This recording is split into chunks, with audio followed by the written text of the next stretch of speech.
Hello, everybody. Welcome back, Guru Nation. Welcome back. Meet one of the founders, Latinos in Clinical Research, Ashley Margot. You might have seen her in numerous videos, guest lecturing CRA Academy. Um, Ashley, how's it going, and how did you get here? It's going great. It's going great. I hope it's going good to you. Texas, it's all good in Texas right now, so no complaints. So how did I get here? Yes, you picked 2020 to get into research. 2020 is the busiest year I've ever seen. We're now at the end of December. It's still not slowing down.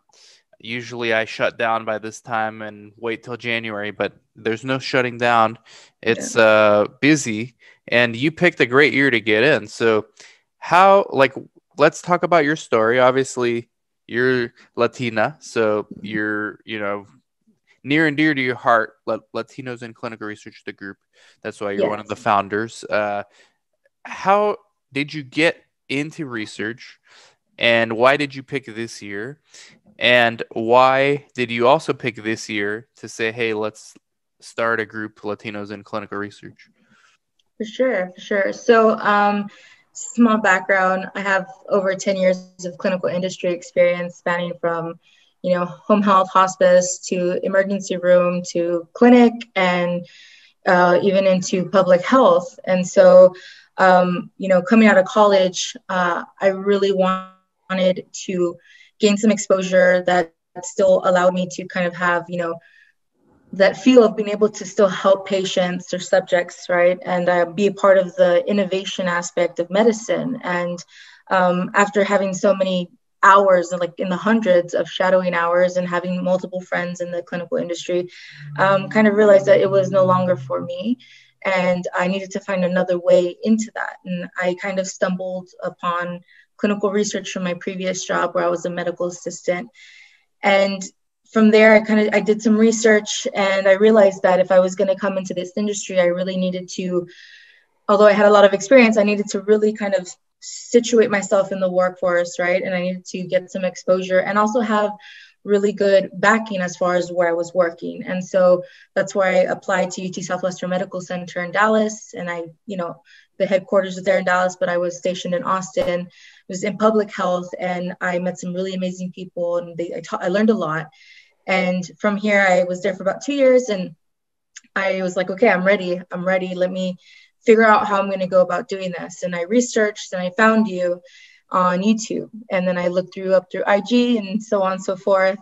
I reached I reached out to you when you were saying that you were here in Austin. And so, my boyfriend at the time was just like, oh, you should reach out to him because I had been talking about you. And I did. We had a video and then Smart man, smart man. Alejandro. Yeah. And so, we all went out and we got to know each other, and I was super inspired. And, I told you my journey and I was applying like crazy. And luckily, my first official position was with a major CRO that's global. Feel very fortunate. And coming here today, I just realized that, if I would have had not just the exposure, but the know-how and the guidance, the right guidance from college, from day one, about Mm, how there was other options, not just yeah. doctor, nurse, or MA or whatever. There are other ways, there are other areas for you to cement yourself and really make a place for yourself and make a dent for people, and Yeah, good point. I mean, I remember now thinking back on college, and even the people I know in college now, they know nothing, like even if they're in STEM. But clinical research is exactly. open to everybody. You don't even need a science degree. Yeah, I know people with Bachelor of Arts that are doing clinical research. Really, it should be. Obviously, we can't expect the colleges to teach clinical research. Some of them do, but most are not going to. So I guess we took it upon ourselves like, hey, we need to get the word out. We're going to start with the people that are already in the industry. Let's unite them around issues surrounding Latinos, but really for all ethnicities. And now let's go, Yeah. let's start to go to the schools and see what we can do there, because if we get more people as part of our group, Latinos in clinical research, again, any ethnicities, everybody knows somebody in college, right? And so, just like my niece, I know my niece, she would have never think about clinical research if it wasn't for me. But since I'm moving to Arizona, she's there. She is interested in doing research. So it's very grassroots. And I think that you bring up a good point when you say, hey, if you had this network from the beginning, you would have maybe saved some time and been doing this like in 2015 instead of 2020. Exactly. But I think it's even more than just the network. I feel very deeply about, and I think this is partially also why I feel really strongly about Latinos in clinical research, because, just having turned 30 and, only 3 or 4 years out of college, I'm still very fresh about what I could have used, what would have been helpful for me outside of just network tools and formats and things like that that could have literally laid out my I guess you could say the layout as to how I would move forward with clinical research. And this is something that I personally would like to bring to the organization because, I mean, you know me, I'm very organized. I like things a certain way. I think about things strategically, and I've been thinking about some ideas and things like that. And I feel very personally drawn to helping the next generation, because the generation that's right now already in clinical research, or that's already been in clinical research, they have their foot planted already. They just need to keep with it, learn, and use all the tools that they have to move forward, whether Oh they want yeah. to or not. Once you're in, and it's Exactly. you can see what opportunities are there. But the hard part is getting new people curious about research because and maybe the pandemic's going to help. Clinical research is front and center now, but I feel like the way clinical research is presented, even now on the news, it always looks like it's some academic institution and they have fancy equipment, and it just looks like it's hard to get in, and it looks like it's unachievable. And we know that that's not the case. But we need to Exactly. let others know this. Yes, and I think it's also the beauty about clinical research. It's not just clinical background, or it's not just you being able to come in and it's clinical based. More so, I mean, research can span out everywhere, and you Hmm. can mix clinical and technology through the medical devices. You can mix chemistry and clinical through pharmaceuticals and things like that. So you don't have to just be a biology major or somebody that's just interested in assisting subjects directly. You can also be enjoying the project management side of it, and like what it brings, as a job. So there's just so many options and opportunities that can span even further out than just like STEM. There's just so much. And I think that given how it's such a big boom, it's really important to be able to come to this next generation and say, hey, if your industry right now is not necessarily that of doing so well, there's other options. These are the options. Do the research, hear your resources, come to us, or come to other organizations that are looking to help.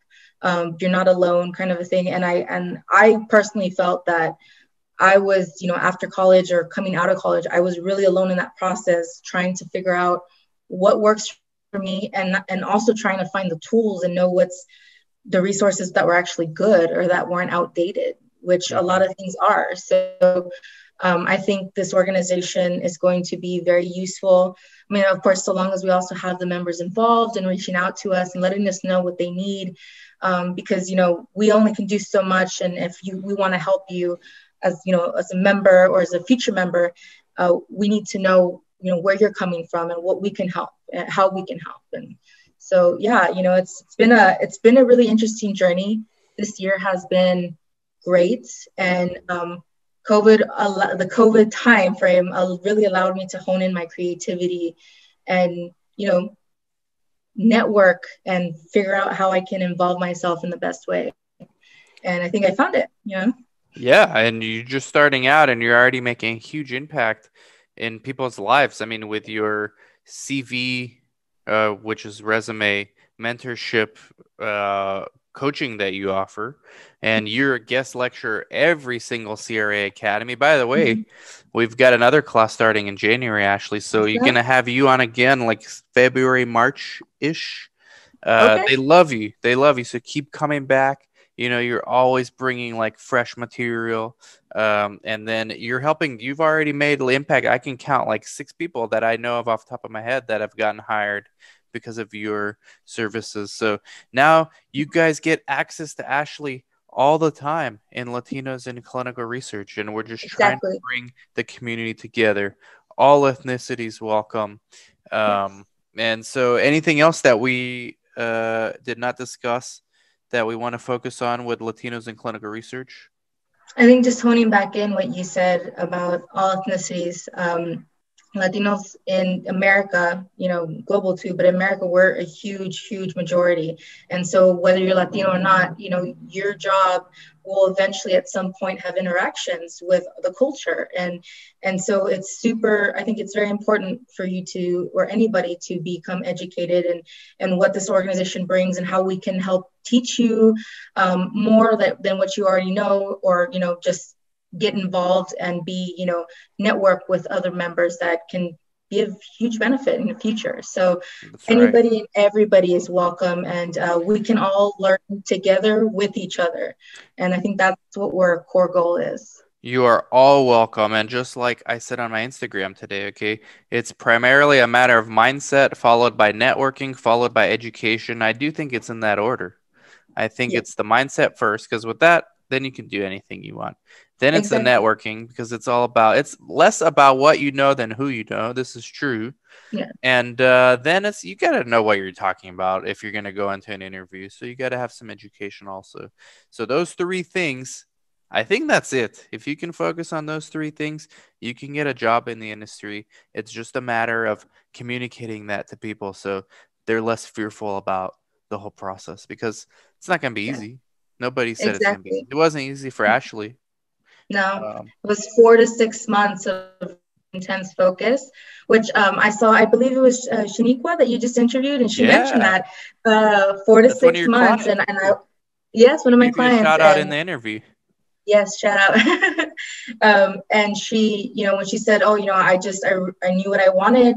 I focused for 4 to 6 months," and I said, "Yes, exactly," because when you want to master something, it can be the only thing you master. You can do a bunch of things at the same time, and you can be good at a bunch of things, but you can't master something unless you're fully focused and you have the full intention up front. Well, at least that's how I feel. Yeah. And so, I think that that's definitely true what you just said. There we go. I think we can end it on that. But thank you very much, Ashley. Like I said, everybody go to latinosinclinicalresearch.com. I don't care what's your nationality. Go to that website and put your email address in there. We will not spam you. And we're going to let you know about our Zoom calls. And then go to our Instagram, Latinos in Clinical Research. Go to our LinkedIn, Latinos in Clinical Research. Go to our Facebook, Latinos in Clinical Research. Go to our YouTube, Latinos in Clinical Research, and then every podcast to you, same name, Latinos Clinical Research. I think people will get it now. I've said it Yeah. enough. So thank you, Ashley, very much. I Thank appreciate it. you. Everybody, reach out to Ashley as well, and talk to you all later. Bye bye. Bye.